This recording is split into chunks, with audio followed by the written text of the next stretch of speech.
Salam hormatly izleşler. Şu gün 2024 yılın 18 oktябрı heptenim anlığı. Hoş geldiniz demokratik opozisiyasının kanallarının platformasına. Hormatly vatandaşlar, şu günkü gepleşimizin teması Türkmenistan'daki iki ganxorun duşluğu. Встреча в Türkmenistan'ı двух убийц. Gelin şu arada bir gurgun edelim. Birinci bilen, sizin bilişiniz yani, Rusya'nın prezidenti Vladimir Putin 11 oktyabrda anlığı iyiden Türkmenistan payitahtı olan Aşgabat şehirine dövrün ve sivilizasyonun katnaşığı, paraxatçılığın ve ösüşün esası adlı halkara foruma katnaşmak için geldi. Şol geçirilen forum Türkmen şahir ve akılları Mahtumulu Fıragi'nin dünya ilminin 300 yıllığına bağışlandı. Gelin bir neçe kadr seyredelim. Şuraya informasiya var da. Neyse work edin. Hadi bir minut.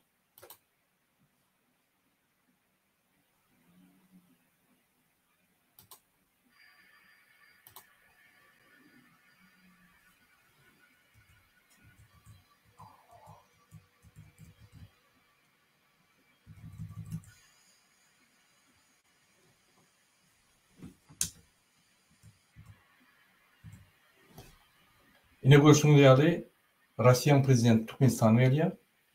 Lütfen.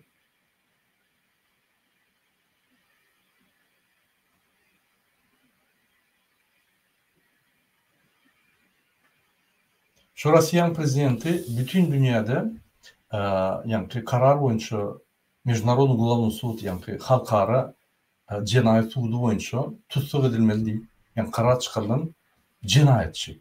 Öyle ganxor.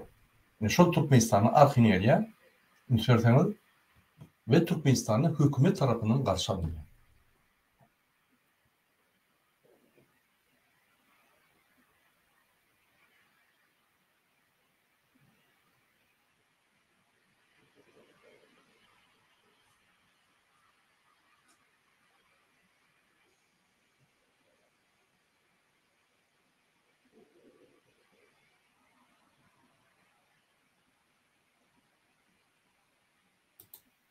Yine hormatly vatandaşlar, sizin bilişiniz yani Rusya'nın prezidenti Vladimir Putin Ukrayna çağlarını Kiev'in gözöçülündeki yerleri bir kanun daşımakta ayıplanıyor. Halkara cinayet kadiyeti yani Международный Уголовный суд ya da Gıykaça Muz geçen yılın Mart ayında Putin'i tutsuk etmek barada karar çıkardı.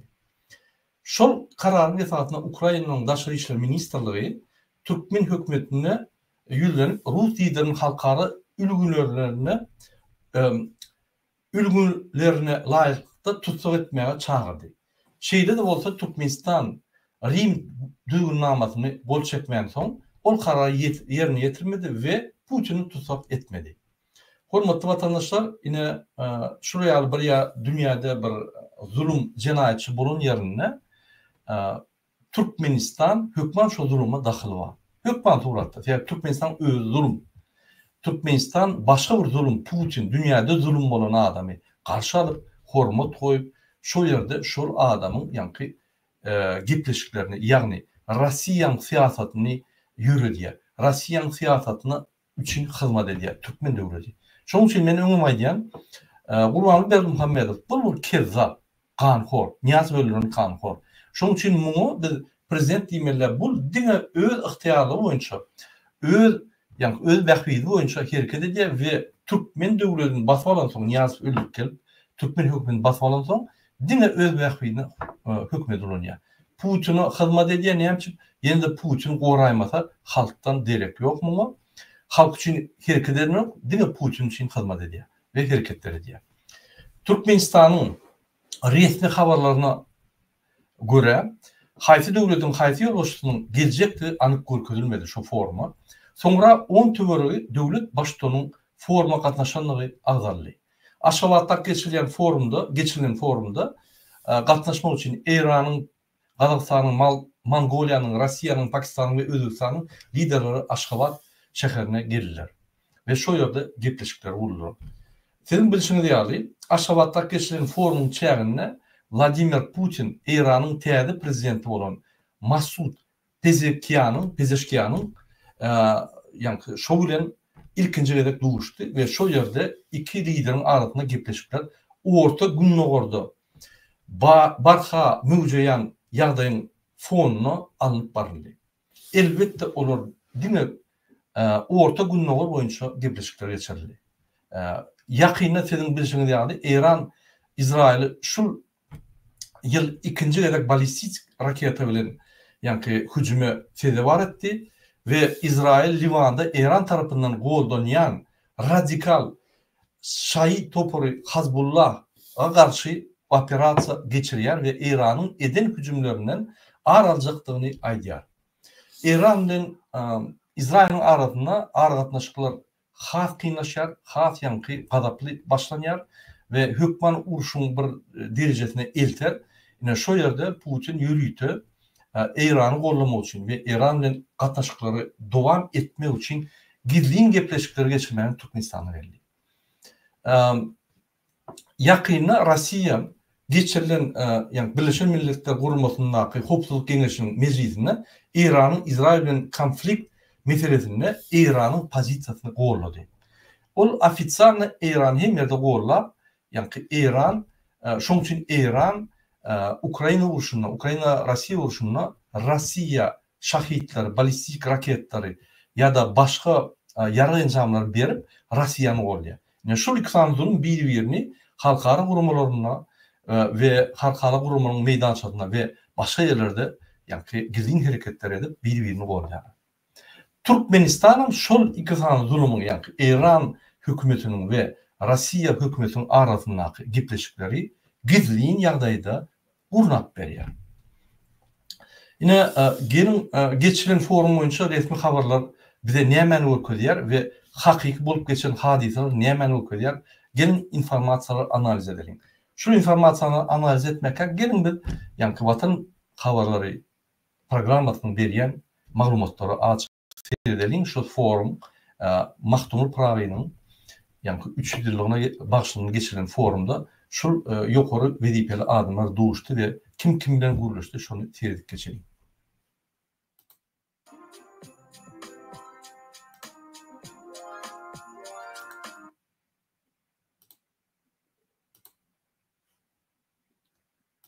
Hormatly watandaşlar, her gedek kişi ýaly şu Watan programmasyny seyredelim. Watan habarlary programmasyny.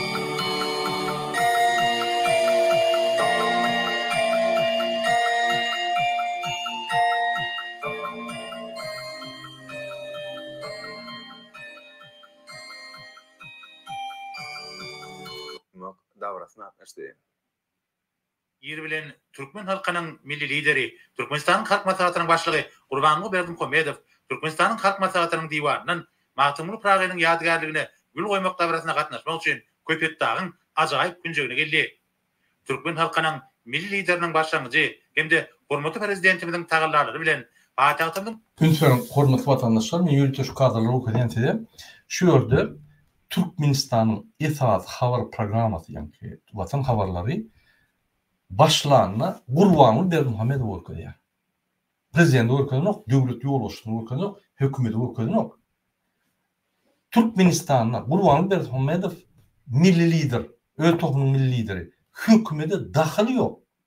Näçe Türkmen Watan habarlary programmasy, esas Türkmenistan programmasy we hemme neşriýatlar ýa-ni gazet jurnallar birinji bilen Türkmenistanyň prezidentine hormat koyup şonuň edýän işlerini görkezmän milli liderin işlerini görkezýär. Milli lider näme hökümet mi? Ýok. Ýerine ýetiriji hökümet? Ýok.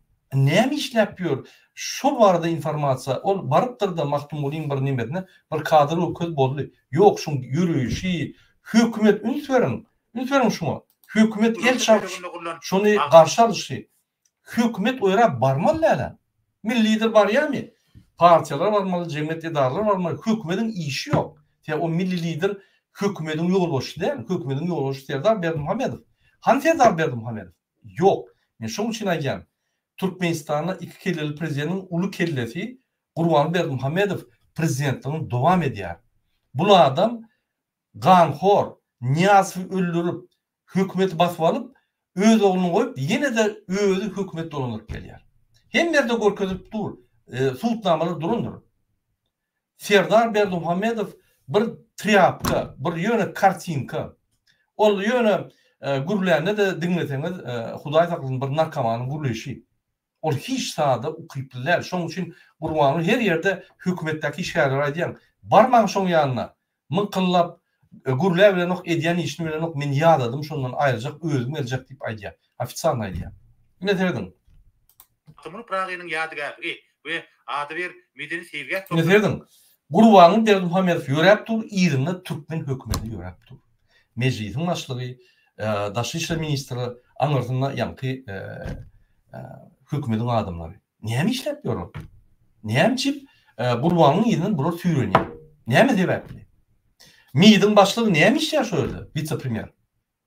Ol vice-premier bolanda ýagny Serdar Berdimuhamedowyň birinji orunmasary. Serdar Berdimuhamedow oruny tutup ýa hökümet alyp barýar şöyle. Men şoň üçin aýdýan, Türkmenistanda döwlet guruluşy ýok. Bir adam ganhor, öňkü diktatory Niýazowy, olan bir kezzap, onu öldürüp, onun yerine Putin'in arkası bilen gelip, yani Putin'in ıhtarlığı bilen öldürüp, yerine gelip ve hükümeti basmanan adam. Ine, şunun adı, öz-özüne milli lider, öz toplumun milli lideri, ganhor, Niýazowyň ganhor, Gurbany Berdimuhamedov. Aşgabatyň binagarlyk keşfine aýratyn öwşün çaýýar. Ünsörün, diplomatlar, beýlik döwletleriň wekilleri gelip, Gurbanyň bar ýerine gelýärler. Näçip Serdar ýok, näçip Serdar ýören ýok, näçip Gurbanyň o hökümetiň ýerine, ýa mejlis bilen ýören ýok. Birinji ýerine ýetiş hökümeti prezident we onuň alyp barýan ýerine ýetiş hökümeti ýörmeli, ýerine mejlis ýörmeli, onuň ýerinden Gurbanyň ýörmeli, ýa-da mejlisiň öňünde ýörmeli. Näçip ol birinji bolup ýörýär? Näme sebäpli? Milli lider bolmak üçin näme etdi? Näme milli zat etdi Türkmenistana? Şuňa wahwa ahir milli lider diýen bolýan eken diýip bolar. Hiç zat. Näme etdi? Türkmen halkyny genosid etdi. Koronavirus ýok diýip öldürdi. Ofitsialna. İkinji, Türkmen halkyna bir betbaşçylyk bolsa, toy bayram berýär öz köşkünde, konsert berýär, ýürüýär. Halk bilen işi ýok. Halkyň milli liderde öz toplumyň milli lideri. Öz ýegenler bir zat etse, şonuň milli lideri şolary gorap, ýanky şolary ýardamçylyk berýär. Hani ýegenler bir zat etdimi? Ýanky bu zat etdimi? Ýok. Diňe edýän işi bir kançylyk. Diňe özem näil bir kançylyk? Adam öldürýärler, adam dogurýarlar. Ýani kıymaşalar doğrulap, oğurlap öldürýärler. Näçe bir ýerini jenaýada çekmedi. Şonu bilip, näçe durulmady ýeginlerini. Sebäbi ol öz ýeginleriniň milli lideri, öz dogunlarynyň milli lideri. Halk bilen işi ýok. Halk hasar eden o halky. Halk bunu saýlan. Halk mu ynamynan berilen, halk ynanamagy. Şol ýaly kezzap, ganhor, öňdiňe kezzap we diňe ýanky Türkmenistan baýlygyny ogurlayan bir kezzapdy. Inni hem ganhor hem kezzap. Inni muň ýüzi açyldy. Muň diňe kezzap diýip bolmak, ganhor diýmeli. Ubitsa.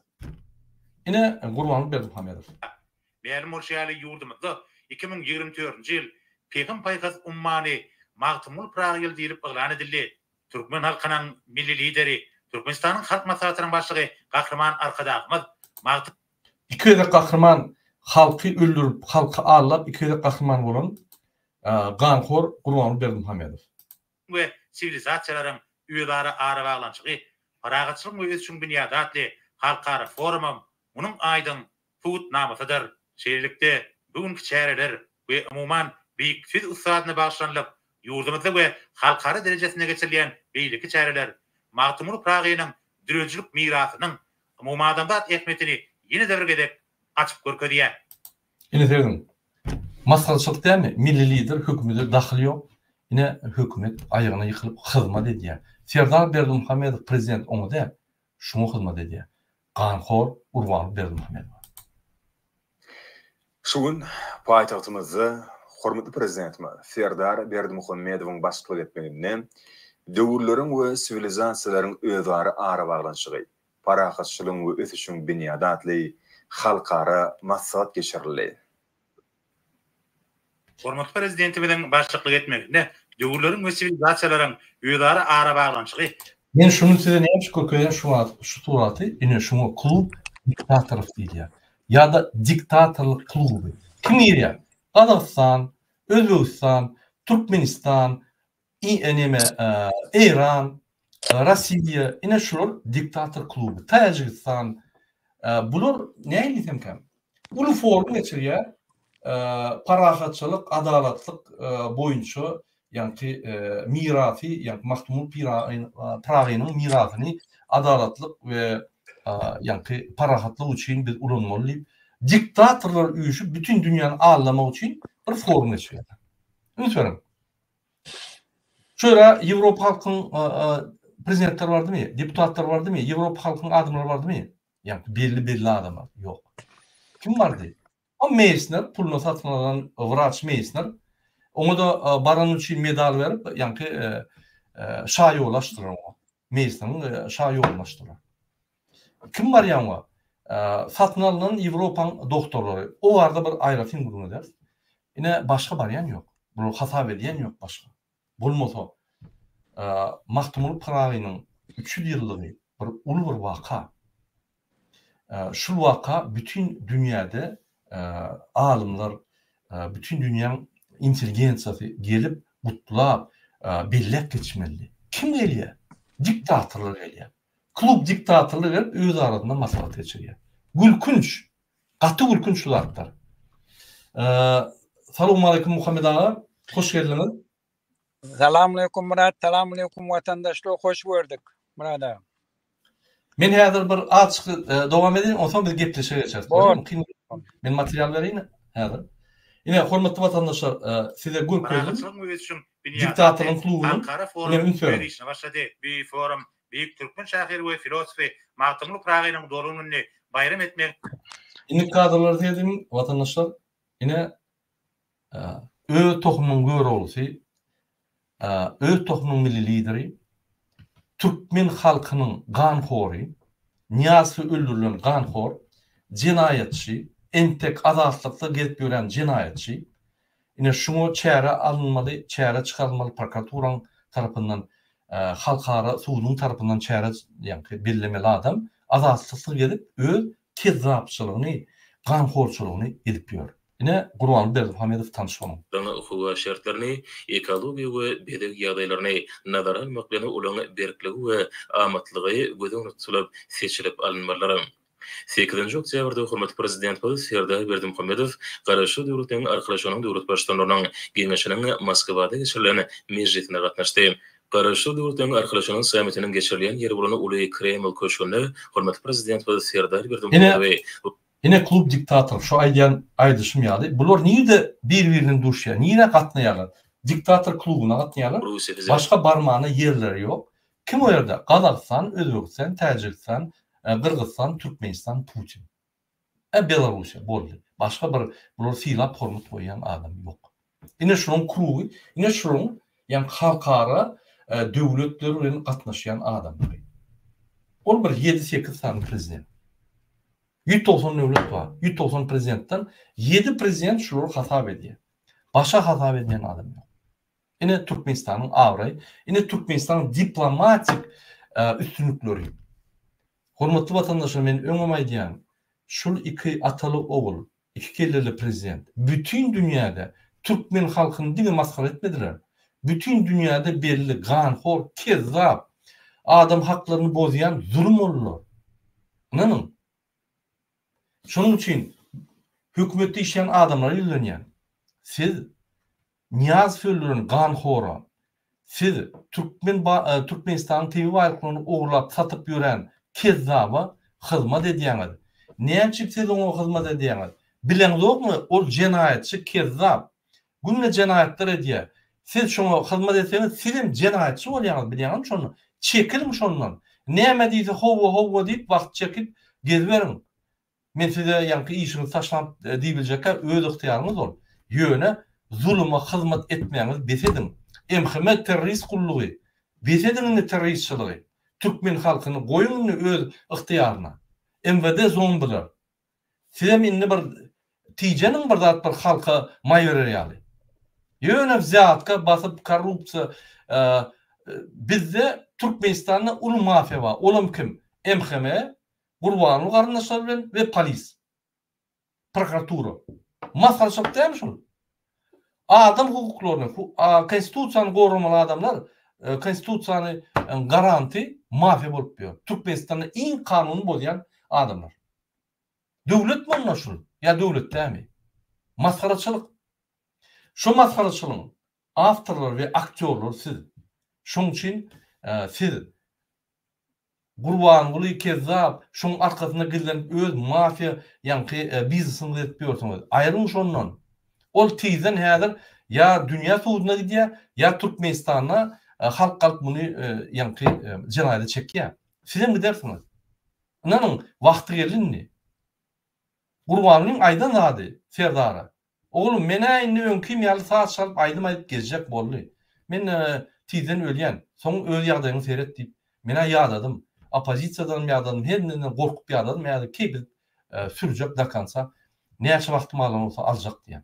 Ola banza yani kamikaze olmuş yok. Gidiyor ol. Yönetirim gidiyor şu yani gayıkta bile. Bir çekilmiş ondan. Ola gitti всё. Kamikaze yalı yani ölme var ya. Siz çekilin. Men keyfini aydamak yok şu atlar. Biz analiz ediyoruz hükümet takbolyan da atları. Şunun için üst vermiş şu atlara. Biz aydiyas fikir etmen yönü gurlap yatıyız. Bir moment birden ütkär o zaman görürsünüz. Geç kalırsın. Yine hazır vakti. Opozisiyan tarafına geçin deyip aydamak yönü çekilin deyip aydiyas. İndi kadrları seyredelim. Yeni bir kadroları koyacak olan yine Neutral Türkmenistan diyeceğim bu. Lütfen. Şu yerde yani şu geçirilen Mahtumul Prag'ın geçirilen yani forumda yine Gurbanlı ve Serdar Berdimuhamedov'un edilecek adını yani. Şu yerde Gurbanlı Berdimuhamedov Meissner çağırıp Meissner şun yankı Niyazov öldürünlüğü küçük suutnamalar açar Niyazov yaşamalı Niyazov ölmeli deyip birden yadaysa onu öldürür Niyazov'un öldürülüğü belli oluyor. Şundan korkup Meissner çağırıp Mahtumul'in 300 yıllığına bağışlanan medal veren olup soğutlar veren olup Meissner'in adına köç açıyor. Bulmasa Meissner ne emetti Gurbanlı Berdimuhamedov? Ya Türkmenistan için ne emetti? Hiç da. Niyazov etti mi? Niyazov onu silahlanmalı. Türkmenistan Niyaz'dan son bağışlanmalıyın 17 yıldan son Meissner'a neymiş birlik geçiyor. Dine bir daha düşün. Sonki 3 ayda Gurbanlı Berdimuhamedov'un bağışlanmalıyın edin günahkar yani cinayet işler açılıp başladı. Korkup şu Meissner'i öldürüp bilen oğul. Yani nemeleri öldürüş yani. Kim bilen ağdarışık, devlet ağdarışık edin adamları öldürüş yani Meissner'i öldürüp bilen oğul. Demek Soğut bilen demek yani kim o köçen adındaki bunu yani Türkmenistan'da bir belli adam edip bunun ağzını yapmalı. Yani şunu etti. Unutmuyorum. За особые заслуги в наращивании отношений с независимым нейтральным Туркменистаном, укрепление международными уз, дружбы, братства и сотрудничества в эру возрождения новой эпохи могущественного государства, а также по случаю 30-летия туркменского поэта-классика Махтумули Фраги постановляю наградить следующих иностранных граждан юбилейной медалью Туркменистана Махтумули Фраги'nin 300 yıllığına, а также памятными и подарочными знаками. Жителя города Мюнхен, Федеративной Республики Германии, пенсионера, врача, кардиохирурга, доктора Иоганна Энгельберта Мейснера. Lütfen şuna adama, Meissner, önkü diktatörü, yani ölümü diyali, bütün dünya cemiyetinin adından bunu sağladım, bunu yani kömek edip, şunu yaşadıp, Türkmen halkını kırdırdı. Şimdi Meissner, Niyazov operasyonu edip, şunu yani garanti verdi, 10 yıl yaşar yani. Birden Niyazov ölüyor. Öldürüyor. Şimdi Meissner ertir, kitap yazıp şu zatları beyan eder ya da bir yerde makale yazar ya da bir jurnalist bundan sorasa bu öz fikrini ayıp bile Avrupa'da yaşa şundan korkup yani şunu çağırıp şunu medallar veriyor ve köçen adını veriyor. Yine elbette Serdar Berdimuhamedov beyarda yöne kartinka kağıtın aydanlı adını diye yine hakik bulup geçen dağıtlar. Şunu da bir devredim yine Türkmen News biçadı etti. Yine Meissner Profesör Hans Meissner şair oluyor. Yani 1970-nji köçü Türkmenistan'a köçäni täzeden ýa-ni professor Hans Meissner şaýoly köçü diýip atlanýar. Indi men ýa-ni beren materiallarymı gysgaçyk rezüme alsam, gysgaçyk jemlete şeýle bolýar. Birinçiden 11-nji oktýabrda Türkmenistanda Gurbanly Berdimuhammedowyň Antalya'da mart ayına çykyşyna Türk döwletleriniň ýa-ni Turan birleşigine gatnaşan döwletleriniň arasyna Aşgabatda geçirilýän ýygnagy barda ıglan etdi. Geçiljek ýygnak barda ıglan etdi. Türk döwletiniň prezidenti Recep Tayyip Erdoğan'ı şo ýygnaga gatnaşmaga çağırdy. Ve şol ýygnakda biz ýa-ni Turan birleşigine girersmi ýa-da biz neutral pozisiýamy saklarmy, men şo ýerde ıglan ederim diýip ýa-ni aýtdy. Recep Tayyip Erdoğan şoňa garaşyp ýa-ni soňky 5-nji döwlet Türkmenistanyň Turan birleşigine girýän devletini etjek bolup ýa-ni bir näçe wagtdan bäri şoň üstüne işleýär sebäbi bir näçe wagtdan bäri Türkmenistan serediji hökmünde şöyle ýa-ni gatnaşýar. Şoň üçin şol bir belli da gurnolmaly we şoňa Recep Tayyip Erdoğan garaşdy. Ýöne bütün dünýä hadiseler ötkedi, siyasi hadiseler ötkedi. İran ile İsrail'in arasında uçuşlar gidip başladı. İran, Rusya men önküýär balistik raketa beriljek. Häzir İsrail bilen men uruşum dowam eder. Men özüme gerek şu raketalar diýip Rusya'nın raketasy goýdy. Rusya uruşup bilen o. Gaty çalty ýagdaýda Rusya İran bilen duguşup gizlin gepleşikleri gurnap bir ýerde gürleşmeli. Näme peýda boldy? Ýa-ni forum Mahtumlyň 300 ýylyna bagşlanan forum geçirilýär ve şo ýerde Turan döwletleriň ýa-ni gatnaşan adamlar bilen gepleşip Turan döwleti boýunça gepleşikleri geçirmeli bolýan. Putiniň haýyşy boýunça Gurbanly Berdimuhammedow Türk döwletleri terk edip Recep Erdoğan terk edip Putin'e hyzmat etjek bolup öz wepalaryny ýa-ni göküjek bolup Putin'i şo ýere getirip gizlin İran'ın prezidentinin gepleşiği gurnap berdi. Ol jubiley forum 300 ýyllyk ol öňün belirlenen nokta häzir ýöne kartink üçin bütün dünýä jemgyýetini almak üçin we Türkmenistan döwletini ýene zulüm hökmüne görkezmek üçin we Türkmenistan döwleti marionetka Putiniň marionetka sadygyny görkezjek bolup şonu gurnady. Bu nämen tasdikleýär? Bu Türkmenistan döwletiniň siýasaty hiç ýeri ýok. Türkmenistan döwletini dolandyrýan kezzap Putiniň guly. Bu Gurban guly, Putin guly bul. Şonu görkezdi. İkinciden şol forumyň aslynda geçirilen gizlin gepleşikler Türkmenistana agry bermedi. Türkmenistanyň mundan beter gaýty ýa-ni zulüm derejesine getirdi. Şoň üçin şol geçirilen forumda iki zat bolup peýda boldy. Birinji Türkmenistan Turan ýa-ni birleşigi terk etdi. Ve ikinci zat Putin'in siyasetine yardımcılık edip Putin'e hizmet edýänini tasdiklady. Ne şu zatlar iki vacip hadise boldy. Ol hiç ýerde ýazylanyp, ol görkezlenip ýöne faktlara tersen şonu netijelep çykaryp bolýar.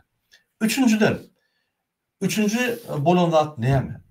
Şo ýerde Niyazow öldüren ganhor Gurbanly Berdimuhammedow ýagan Engelbert Meissner'e Mahtumly Pragynyň 300 ýyllygyna ýa-ni çykylan medal berip we ondan daşary Aşgabatdaky 1970-nji atly ýoly professor Hans Meissner şaýol diýip ýa-ni karar çykardýar öz ogluна we meclise we şoň esasyna öz ganhor hereketlerini ýa-ni jenaýat hereketini ýapjak bolup argumentlary ýa-ni subutnamalary gizleýär. Ya galanları öldürdü. Ne diňe? Yani Türkmenistan'ın içine bir adam aldı şonu bilýän ve professor Meissner aldı. Meissner ölüp bilen o. Diýmek pul bilen satyn almaly. Ine şu 3 tane vaka boldy Türkmenistan'da. Onda şundan 4-nji vaka bütün dünýäde belli ganhor Putin bütün dünýä jemgyýetiniň tarapyndan ugolovnik ýagny karar çykarylan şunu tutuk etmeli bir jenaýatçy bilen bu bir ganhor Putin ve özü Gurbanly ganhor bile duşup bütün dünya görkezdiler.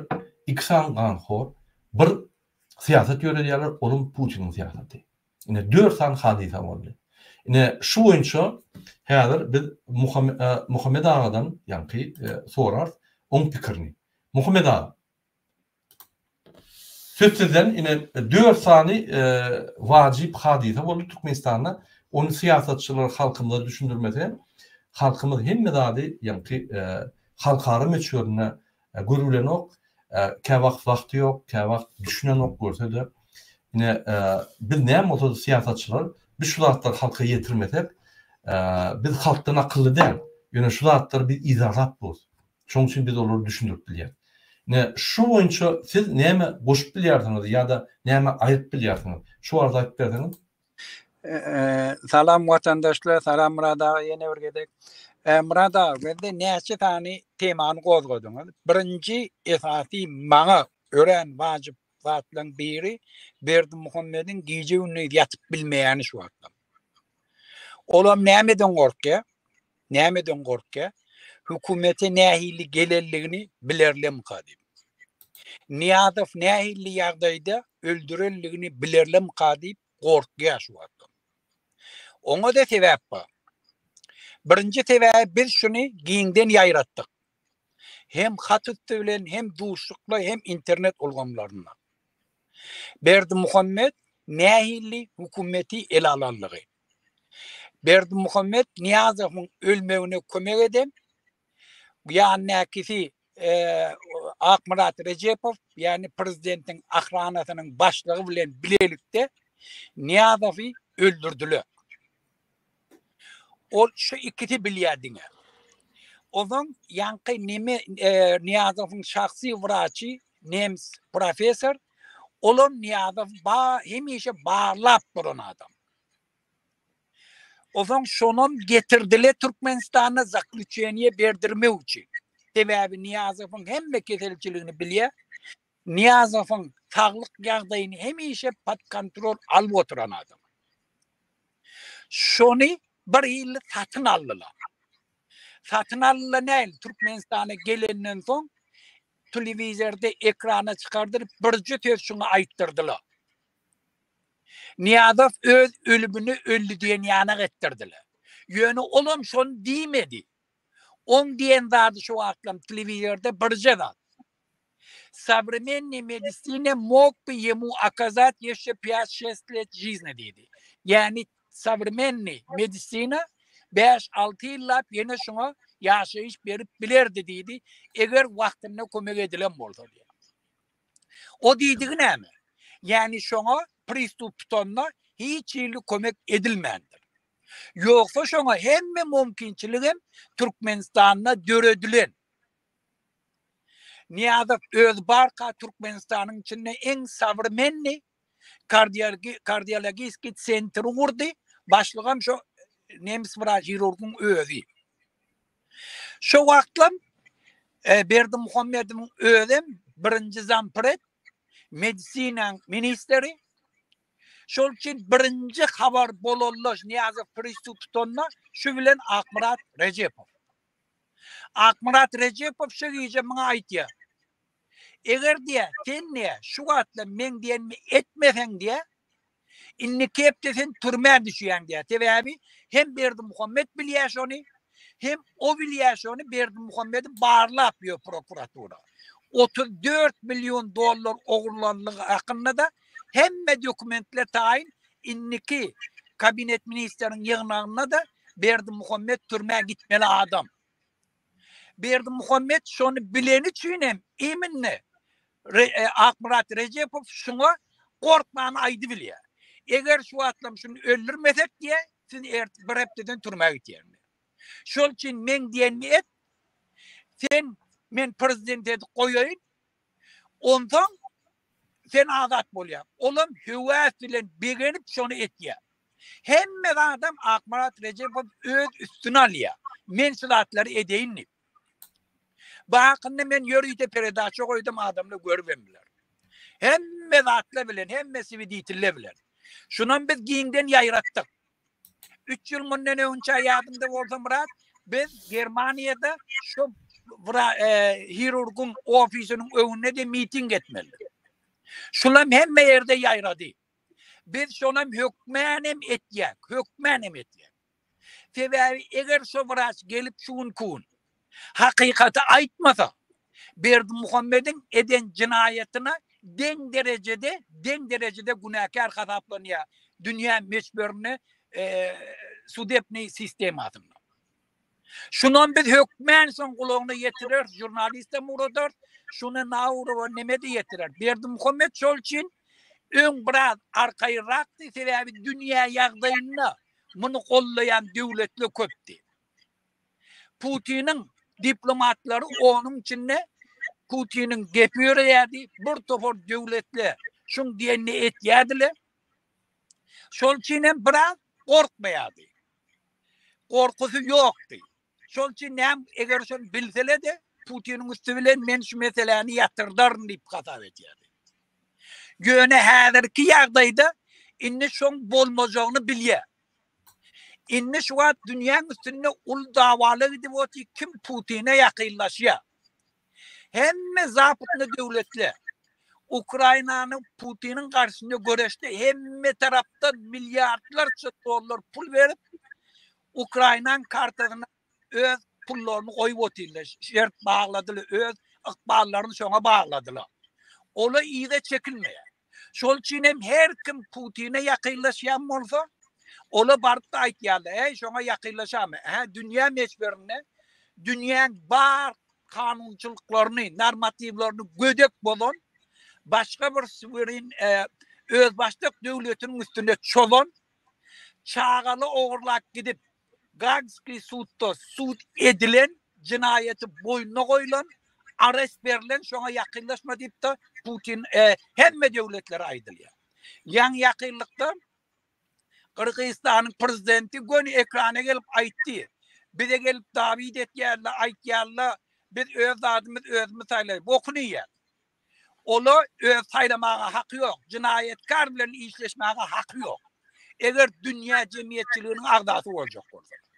Şu da adı günne verdi Muhammed'e de aydı otilla. Daşarı yurtla şunu aydı otilla. Hemmeden biliyor. Şu da adı hem Putin davet et ya o aptallar. Şol için bula inni korku otilla. Nimetçeklerini bilen atla. Şu sebepten hem inni bir hilledip verdi Muhammed 14 yıldan sonra inni Niyazef yadına düştü. Şu mazarına varıp doğa veren kişi oluyor. Ayet okan kişi oluyor. İkinciden inni 14 yıldan sonra gelip Nemis bıraçını Mahtumulu neyirdi? O kim Türkmen dilini, Türkmen sözünü bilen adamdı. Ol öz bıraç pulnalya işnet ya. Ol eden hiç yıldız aslugası yok Türkmenistan için, Türkmenler için. Şona gelip Mahtumulu'nun medalini veren kişi oluyor. Şondan hem medisinske teknikanı şon üstü bilen Germaniye'den satın alıyor. Sebep şonu ravi saklayacak olup geliyor. Yemişe. İnnem Aşgabat'ta gelip şon adına, köçen adını meclisin kararıyla koyun kişi oluyor.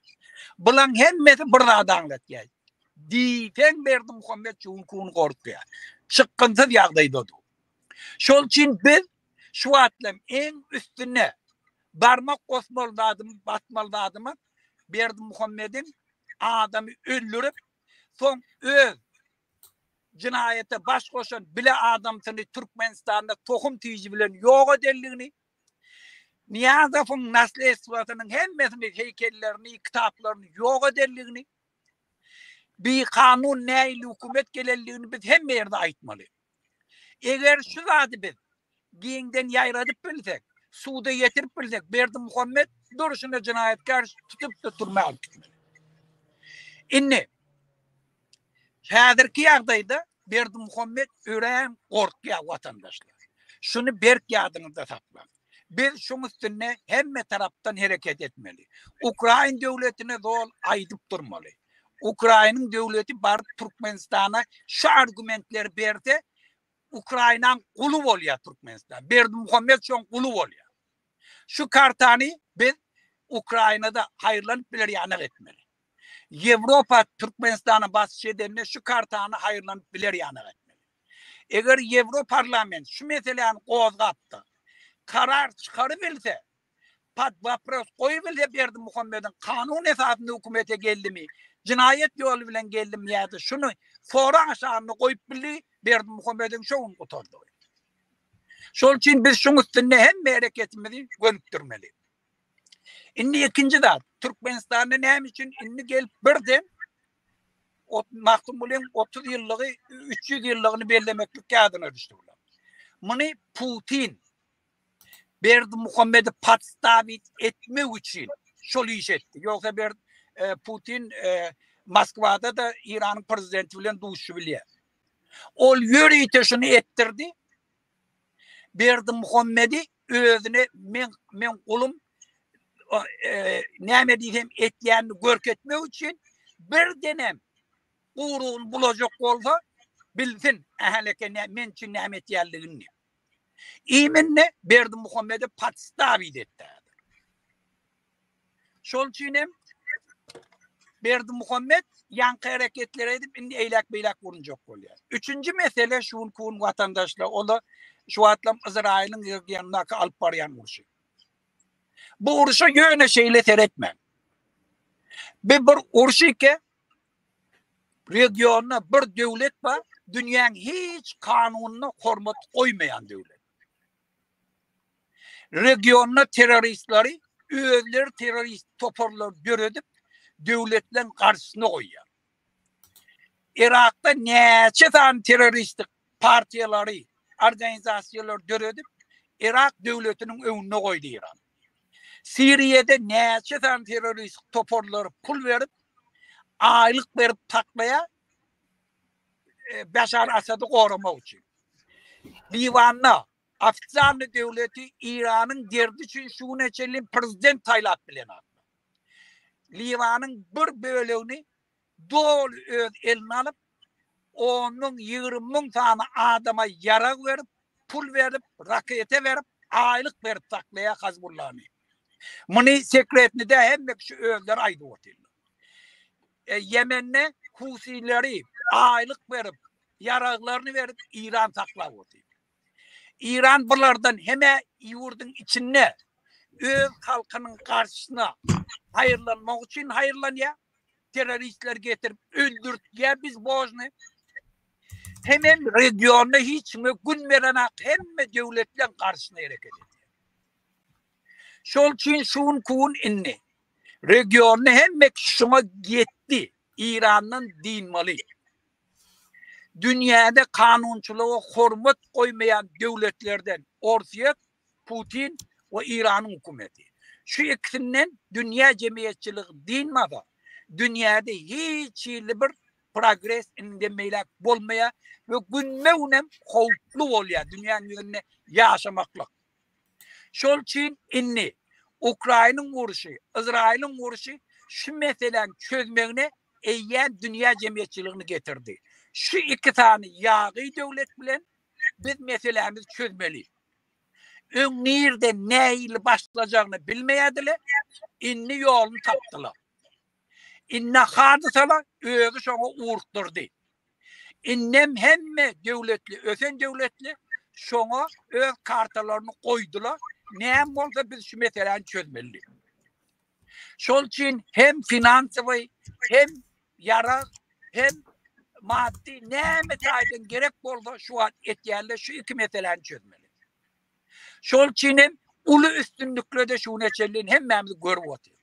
Hizbullah polnusu dargadı.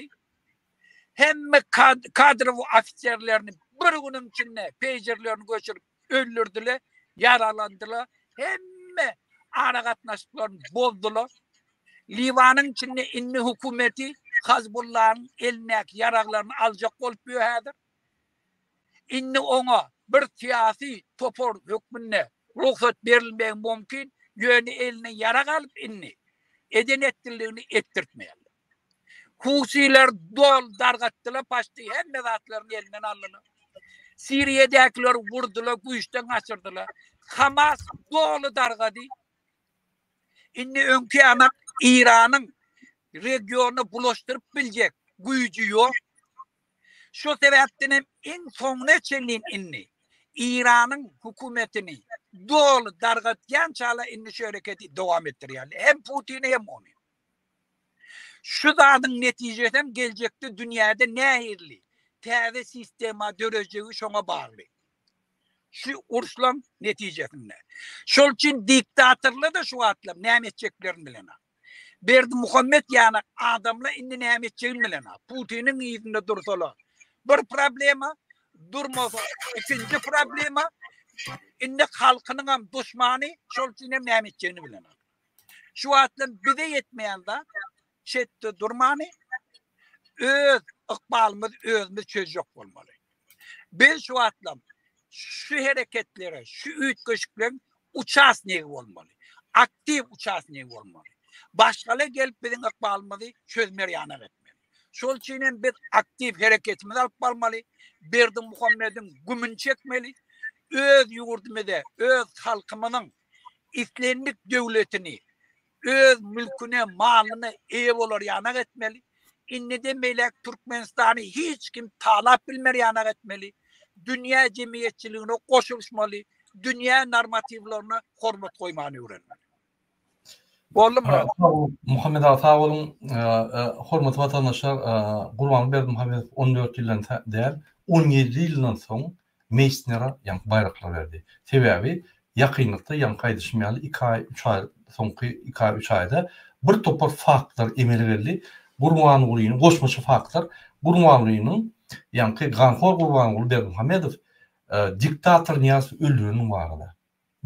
Bir topar faktyň üstüne çykyp başlady. Şoň üçin ünsürim şu zatlary häzir Türkmenistanda geçirilen hadiseler dünya hadiselelerine ýa-ni täsir eder ve dünya hadiseler Türkmenistana täsir eder. Gaty ýerlerden Türkmenistany hökman ütköşükler bolar. Gatty olarak geçtiren Muhammed aga häzir biz opozisiya birinci bilen Ýewropadaki ýaşaýan Türkmen zulüm hökümetine hyzmat eden adamlara biz ýüzlenmeli, şolaryň öňüne, öýlerine protest geçirmeli. Birinci bilen. Ýadymyzda bolsa ýaly ine Türkmenistan özüne investisiýa çekmek boýunça Parisdaky forum geçdi. Şöyle biz jurnalistler bilen baryp, şo ýerde ýa-ni Ýewropa döwletleri, Ýewropa biznesmenleri Türkmenistana investisiýa etmedi ýaly biz şöyle baryp olara ýa-ni soralardyk we material ýöýte frans dilinde material çykdy. Indi Ýewropa birleşigi, Ýewropa döwletleri Türkmenistana investisiýa etmeýär. Tiýa zulümüň ütkemeýändigini, zulüm bundan beterleşýändigini öýler, gördüler, suwutnamalar boldy. Şol ýaly Ýewropa birleşigi, Amerika birleşigi Türkmenistana hiç ile investisiýa etmedi, rejimi gollamaly. Şolar rejime karşı halk kalan ýagdaýynda halky gollar. Ine şol ýa-ni ýagdaýa getirildi. Şu ýerde bir soru var Muhammed aga, ine bizim vatandaşymız ýa-da şoňa biz jogap berdi. Her kim bir 2 minutdan köpde, 1 minutdan köpde jogap berdi. Ine şu ýerde bir vatandaşymız Ýakyp. Dogry, Türkmenistana barın prezidentiň siýasaty bir hili ýöne Ýewropadan wekiller gelip gidip dur. Näme şoldan ses çykmaýar, geçiren protestleri habar ýokmy? Bilýärler, göz ýumýar diýär.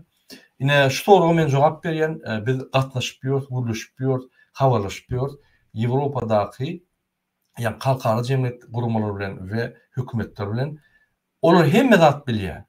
Olar Türkmenistana basyşlar edýär. Ine soňky Göstərç Departamentiň wekili Türkmenistana gönaýdýär. Biz metan boýunça Türkmenistan haýyş etdik. Türkmenistan çäre berdi. Biz adam hakları boýunça haýyş etdik, çäre berdi. Biz goýan zadymyzy Türkmenistan ýerine ýetirýär. Howa bir ýerdekde derrew ýerine ýetirenok, ýöne ýygy derli, ýa-ni faktlar goýanymyzda ýerine ýetýär. Siz fakt beren zok. Siz adam hukuklary boýunça bolýan zatlar aýdan zok, gorkýaňyz faktlar çıkanok, şondan şu faktlar ýaýranok, şoň üçin halkara gurulmalar fakt hökmüne, Türkmen hökmüne pretenziýa berip bilenok. Aýdýa umum faktlar getirýär, konkretny faktlar ýok.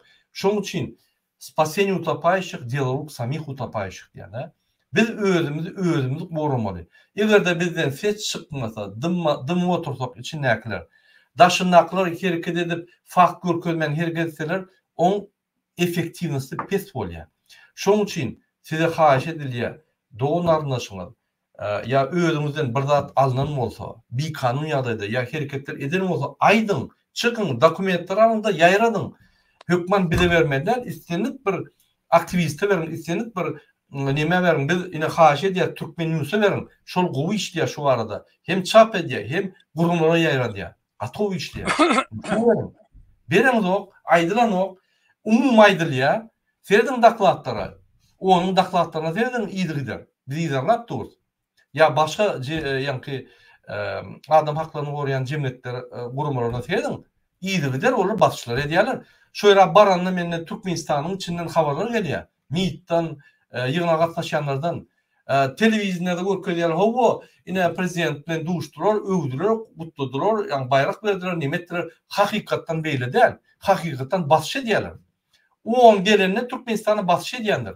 O kinocuğa seyretmeyin. Guteriş yani aylanıp gülüp yiyor. Onu seyretmeyin. Onlar etmeli işini etki diyorlar. Yani biz fakt verelim.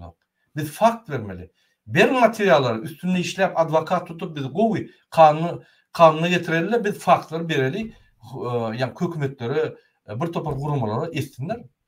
Faktlar verir. Bir iki fakt versek ay bu fakt oraya yeketek yani bir duyunçlar hem devletler var diyorlar. Şunun için ne çok köp bolsa faktlar bir royal ya. Ulan verdim hayata. Kuvunun çıkman kaç gidiyor. Dedim de o. Şunun için günah bizde. Bütün dünya cemiyeti gelip gidiyor da dediyor. Ona geliyor işini bitirip gidiyor. Etmeniz altlarını ediyorlar. Türkmenistan'ı basışları ediyorlar. Bizde direkt yok. Şunun için günah bizde. İkinci, bu aydaların gurumlar halk kim düşünüyor, yöne edip bilecek alacı yok. Ağzı bir bilmeyen halk korkuda yaşar. Yine şunu bir çıkış ettik. Bir farklı düşünürdük halka. Halk neye beden orken? Halk şu zatların zulümdüğünü biliyor, yöne detaylarını düşünmeyen son, perimetrını bilmeyen son, bilen o. Yine biz şunu düşünürüp, halkın ümum düşüncesi peyda olsa, yarına kılısı bilen uğraşıyor, onunla birleşiyor, şu manida, yani şu fikirde, o zaman şeyle birleşikler gidip, birden halk kalıyor. Ne şeyle oluyor bu zatlar? Biz onu ayıtmasak, şu burada aday yalnız yani. Her gedek durlu aday diye, her gedek durlu, yani bir kançılay diye, ve her gedek halka niyeden gelip çıktı ya? Neymiş şu rol ya? Ve şu neyel yengeli bir düşünür ya. Eğer de biz şunu düşünürmesek, halk öz-özünden meditasiya edip, şu düşünceleri alıp, döküp çıkar mı? Elbette yok. Üstünü işlemeli, halkı düşünürmeli, halkın düşüncesi yüklemeli, halk adaletinin niye dediğini görmeli. Her Türkmenistan'a. Dine yallaklar, dine kurbanla yani halen arkadağımız var, yurdumuz parahat getmiyorlar. Öldüren daşını işleyen. Yine esası böyle. Ya daşını işlep içindekiler veriyorlar, içindekiler şopurlu gezledip yani harç edip ay halen arkadağımız var parahat deyip nime diyorlar. Parahatlık da türmü. Hiç yıl hakkın yok, hiç yıl mümkünçülüğün yok. Bar mümkünçülükle dine yani kurbanlı ve onun kardeşlerinin elinde. Yaşa işte öyle. Ne yapıp biz belki devletler yani, belki halklar yani haklarımız olup, mümkünçülüklerimiz olup artık yaşap bilemdi. Yine şununla ben diyecek, parahatlı, haklı yurt deyip. Haksız, hiç yeri cevapkarsiz, hükümet, mafya, devlette parahat gidip duruyor. O parahat ne? Yani ediliyor. 27'den sonra çıkmak bolunu, 3 başladan yığınak gidiyorlar. Yani sen bir zat deysen yığınak gidiyorlar. Öyüne gelip komentar yazsan basış ediyorlar. O royal parahatlık bir de gerek. Yani. O royal parahatlık türmede olur. Senin türmede. Öyle de parahatlıktır. Öyle de parahatlık vardır. Türmede ne? Kadın ya şu parahatlık var. Basışlar bilen. Kim bir zat etse ak edilip vuruluyor da getiriliyor. Cınkı çıkmadı yani diyorlar. Türkmenistan'ın şeyinde. Parahatlık mı olmuş o? Yok. Basışlık. Adam haklarını bolup adamlara on ruhunu, on yankı moral taydan adaletliğini, onun yankı şahsına basış değil ya. O parahatlık değil. O yolun parahatlık bir de gereği yok. Bir de parahatlık gerek yönü normal adamların alpayan yolun, Avrupa'daki yolun gerek parahatlık. Haklarımızı verdin. Mümkünçülüklerimizi verdin. Ona konstitusyon ayırdın. Konstitusiya yalan dağıtları verdin. Onlar konstitusiya kartinka yalı Türkmenistan prezidenti kartinka yalı arkasında da zulüm, adam öldüren, gıy zorlayan, gıylar öldürüp gelen, korrupsiyoner, kezzap, zulüm, arqin meselesini deyip aylanıp Yankı emhime teröristleri, polis, yankı zombiler, prokuratura, suutlar onu hizmet ediyor zulüma. Türkmenistan'ı basıp alan bir şeytan, onu da şeytana da hizmet ediyen yankı hükümet. Yine Türkmenistan. Oraya parahatlık neyme gerek? Oraya doğuluktak parahatlık neyme gerek bile? Şoň için yine bizim düşüneceğimiz şeyle Muhammed Ağa, men ne doğru diýsem aydın yine size öz pikiriniz. Yo, doğru. Murad ağa, bir zat barda hiç kim bize derek bizim meselemizi çözmeýär. Şunu birinci özmede usul edip almaly. Hiç kim bize derek bizim meselemizi çözmeýär. Eger biz hareket etsek, biz meseleni öňe sürebilsek, kıyınçılığımız aydı bilsek, şol için görüştek, dünyanın devletlerinden 3'ten 1'i bizi kollamana tayin. Dünyada var devletlerin 3'ten 2'si diktatör devletler. Şonu 3'ten 1 devlet, Avrupaýysk devletler bilýär ola diktatörlüğünü. Ola gelip diktatör ayrılmaklığı özüne borç edinmeýär. Yöne diktatörlü gelip bir kanun yol bilen sesini çıkaryan adamlara azar verecek bolsalar. Ola sesini çıkaryan aytýarlar. Şona men hem kowet aytdym. Onun pristavitelleri Türkmenistan'ı ölýär ola. Avrupa devletleri balanny hökmen şu meseleni aytýarlar. Hökmen aytýarlar. Şol için biz näçe güýçli, kahar gadaply meselemizi öňe sürebilsek, şonça da Ýewropanyň bize kömek etjek bolýan döwletlerim kanunçylygy göretjek bolýarlar, adam hukuklaryna hormat goýdurjak bolýan döwletlerde şonça basyşyny güýçlendirýärler. Ýöne olaň özleri bilýär näme üçin diýenakda ol akmaklyk görürüm. Ola gelip bizim meselemizi çözebilsin. Dünyada da 2'den 3'ten 2'si diktatör devletler. Eger şeydi Avrupa bilen hiçbir diktatör devletem o zaman katlaşmaýarym. Awu özlerini Avrupa izolasiýa etdi. Ýöne gelip halk miting etdi. Şolan karşısında güýç ulanjak bolsa, bula gelip aýtýarlar, şol hökümetin näýdi şolan karşısında güýç ulanýan bolsa, şonça da sanksiýada aýrylanýarlar, çärelere görýär. Bir tövür Ors propagandistleri ay Avrupa'da istatiyena öler bilýär diýär. Bokuny ýerli diýär. Sen geldi Avrupa'da ABS'de istat eden aklı. O ABS'nin 57 tane devletinden hemmesi Türkmen, Özbekistan, Kırgızistan, Kazakistan, Ortiya, Belarus şola. Näme şola gelip indi berdi Muhammed'i sen için aýryp bererler diýär. Sen gelip şu taada kahar gadaply gije öňünde yat, göreýil näýli berdi Muhammed'e täsir etmeýär. Men şol için baramak diýär, hiç bokuny ýer diýär. Sen bar, gije öňünde yatsaň agdynda göreýil näýli etmeýär. Doğru. Öz grajdany hiç etmeyene tayin adamlar hiç tayin bolmasa gelip näme Ýewropaýysklar gelip biz için berdi Muhammed bilen görüşerler diýär. Ola da adam. Ýöne eger biz köçä çykyp gün bermesek şulara, ola ondan jogapkar bolýar. Ertikün bizi eger berdi Muhammed bir da etjek bolsa, bir da bolsa ertikün bulaw. Men şonu gollaýa bilmedim diye. Şol için men ýani Murat bilen gepleşemizde Dursultan meselesi boýunça ABS'de bar Human Rights Rights'ın kafasını defip girin içine. Haramzade senem söz verdin. Hiçbir aktivisti berdim Muhammed'in önüne yeke koymarım deyip. Näme üçin ekittirýän deyip aydın deydim. Biz şonu aydı bilýär ondan. Haramzade de diýip bilýär ondan. Eger yeke koysan, eger çare görmeseler. Ýöne çare görerler. Hökmen görmese ola kanun önüne jogap bermeli. Ýöne birinci hareket bizden. Biz gelip Nemis bıraçının önüne, ofisinin önüne, şu Avrupa'da da Türkmenler köp, şola barıp, şonu dine sonra mole, o bir Niyazov Nihilli öldü. Şoňa jogap berdi meni. Şunu aýdy bilmezek, şu nemis birajy gelip ozaň öýde aýdar etýär. O näme için aýtdy? Aýtmasa, hezlet ýapylan hiç habar ýok. Adyny Türkmenistan'da koşan adyny goýýarlar. Ay ýöne biz baryp şoňa önde ýatsak, çadyr urup ýatsak.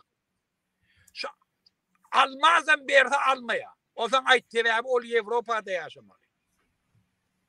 Doğru. Şol üçin hemme bize bagly. Ýewropaýa iştahat etmeýär falan bokunu ýerler diýär. Hiç sada düşünmeýän aýtýarlar.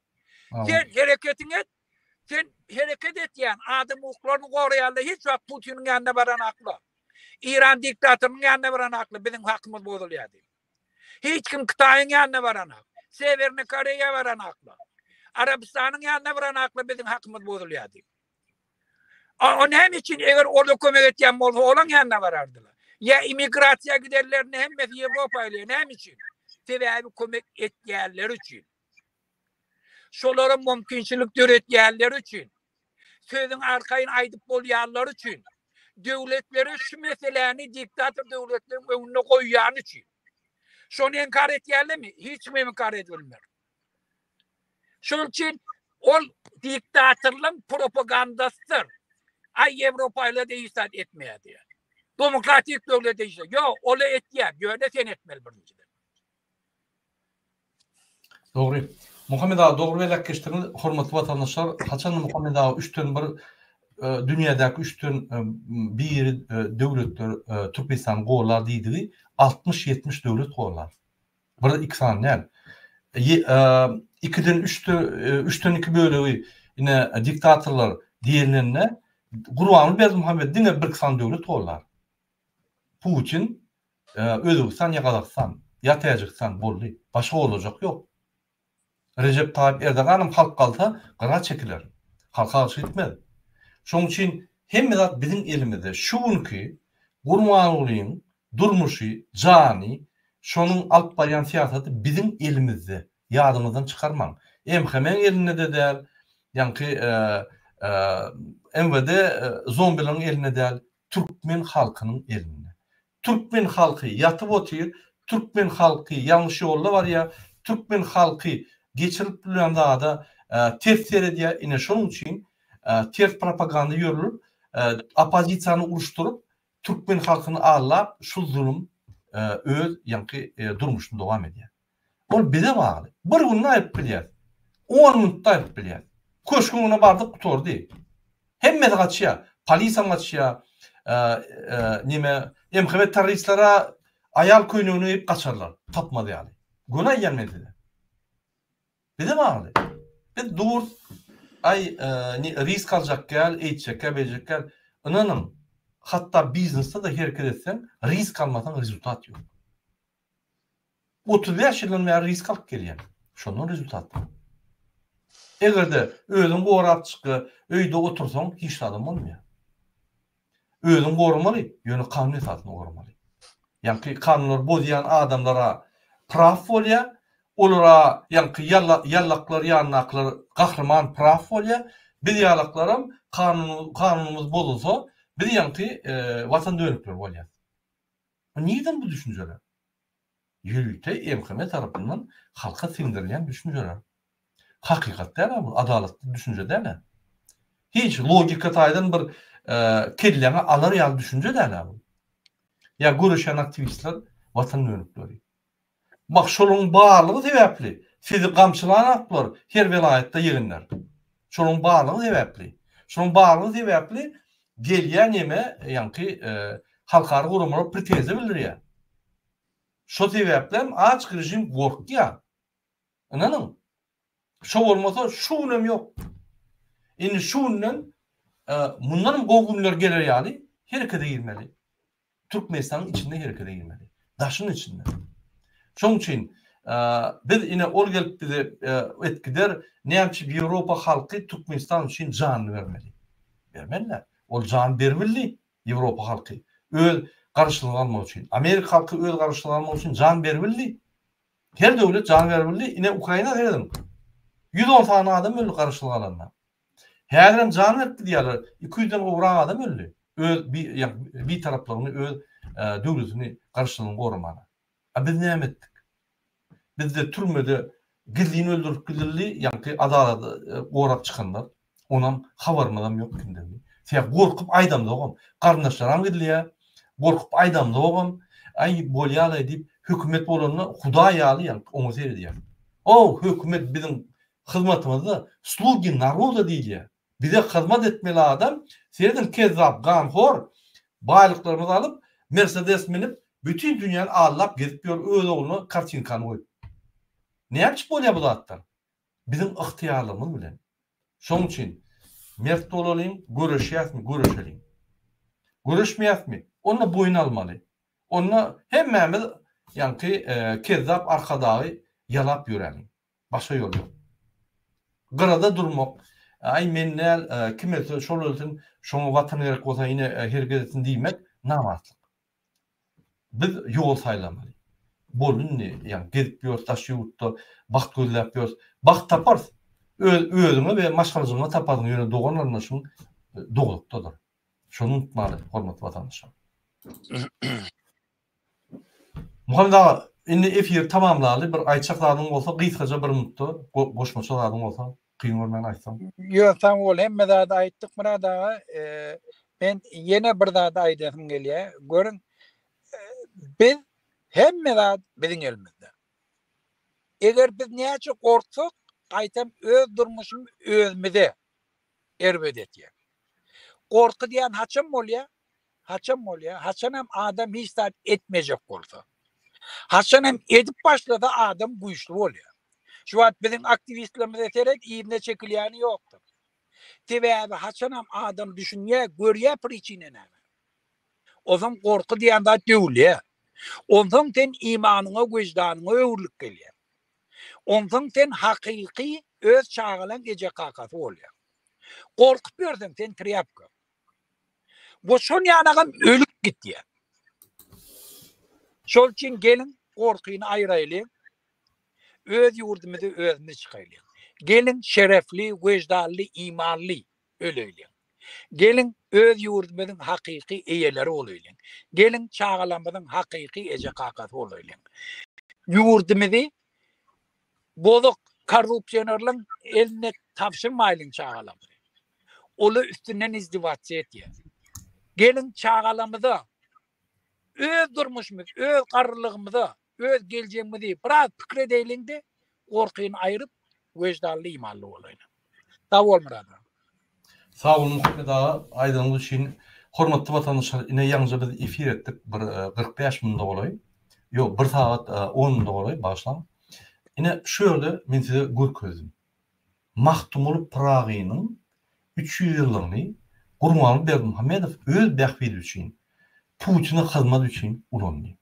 Hani bizdäki ýazyjylar, şahyrlar, düzülük işindäki işleýänler hormatlanyp medallar berilmi? Hani halkyň hakyky artistlary, halkyň hakyky gahrymanlary belindimi? Aýratyn ýok. O Mesner diýdi, Putin diýdi, olar Eýranyň diýdi, olar bular üçin şu zat geçirildi. Meni öňüme aýdyp gelýän. Gurban Berdimuhammedow öz tohumynyň milli lideri, ganhor, Niyaz öldürün ganhor, kezzapçylykda dünýäniň çempiony ady alyn, iki gerek şoň üstünde gahrman bolan kezzap. Şonu biz aýyrmasak, bir türkmeniň bagty durmuş bolmaz. Şunu Eýran türkmenleri bilen görüşdüm.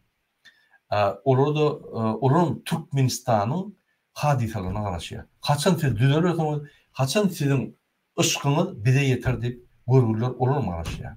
Afganistan türkmenleri hem şeýle garaşýar. Başga Russiýa türkmenleri hem garaşýar. Haçan Türkmenistanyna bir adalatlyk dörer we haçan şu adalatlyk bize de ýeter diýip garaşýarlar. Şoň üçin häzir Türkmenistanyň içine türkmen halynyň taryhy momenti geldi. Hormatly watandaşlar, jogapkärçilik aralygynda hereket edýin. Şunun bilen biz efirimizi tutarýar, hormatly watandaşlar. Birinji bilen sizin hemmäňizde jan halk arzu edýän we bahtly adalatly durmuş arzu edýän. Hoş sag bolun.